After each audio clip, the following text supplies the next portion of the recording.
రీసెంట్‌గా విశాఖపట్నంలో ఒక దారుణమైన ఉదంతం జరిగింది. ఒక కోడలు అత్తని how to kill old lady అని చెప్పి యూట్యూబ్‌లో వీడియో చూసి ప్లాన్ ఏసి మరీ చంపేస్తుంది. విశాఖపట్నంలో మన తెలుగు కుటుంబంలో ఇలాంటి జరిగింది. పాత రోజుల్లో అత్తలు కోడల్ని వేధించటం, అత్తలు కోడళ్ళపైన ప్లాన్ చేయటం మనం చూస్తున్నాం, వింటూ ఉన్నాం. కానీ ఈ రోజుల్లో కథ రివర్స్ అయిపోయింది. కోడళ్ళే అత్తని వేధించటం, కోడళ్ళే అత్తలను చంపటం ఇది కొత్త ట్రెండ్‌లా మారిపోయింది. రీసెంట్‌గా విశాఖపట్నానికి చెందిన ఒక కోడలు అత్త భర్తకి చాడీలు చెప్తున్న ఒక బాధతో, ఒక నెపంతో అత్తని చంపడానికి ప్లాన్ చేసింది. ఎలా చంపాలి అనే దాని మీద యూట్యూబ్‌లో అనేక వీడియోలు సెర్చ్ చేసింది. How to kill A old lady అని చెప్పి యూట్యూబ్‌లో సెర్చ్ చేసింది. సెర్చ్ చేసిన తర్వాత ఒక ప్లాన్ వేసింది. పిల్లల్ని ఆట ఆడమంది. సరదాగా నాయనమ్మ కాళ్ళు చేతులు కట్టేయండిరా, కళ్ళు కూడా కట్టేయండి, ఆట ఆడుకోండి అని చెప్పింది.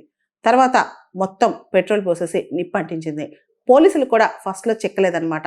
ఒక్కొక్కళ్ళకి ఒక్కొక్క కథ చెప్పింది. దేవుడి దగ్గర దీపం అంటుకుందని, లేదా షార్ట్ సర్క్యూట్ వచ్చిందని చెప్పి ఒక్కొక్కళ్ళకి ఒక్కొక్క కథ చెప్పింది. అయితే చివరికి పోలీసులకు అనుమానం వచ్చి ఆవిడ ఫోన్ సెర్చ్ చేశారు.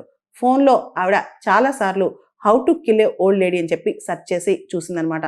దాంతో పోలీసులకు కథ అర్థమైపోయింది. అర్థమైపోయి కోడల్ని ఇంట్రాగేట్ చేశారు. ఇంట్రాగేషన్‌లో భయంకరమైన నిజాలు బయటకొచ్చాయన్నమాట.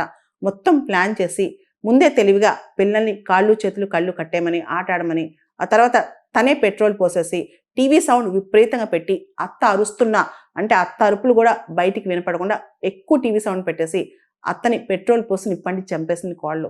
ఇలాంటి మానవ మృగాలు మన తెలుగు కుటుంబాల్లో ఉన్నాయా?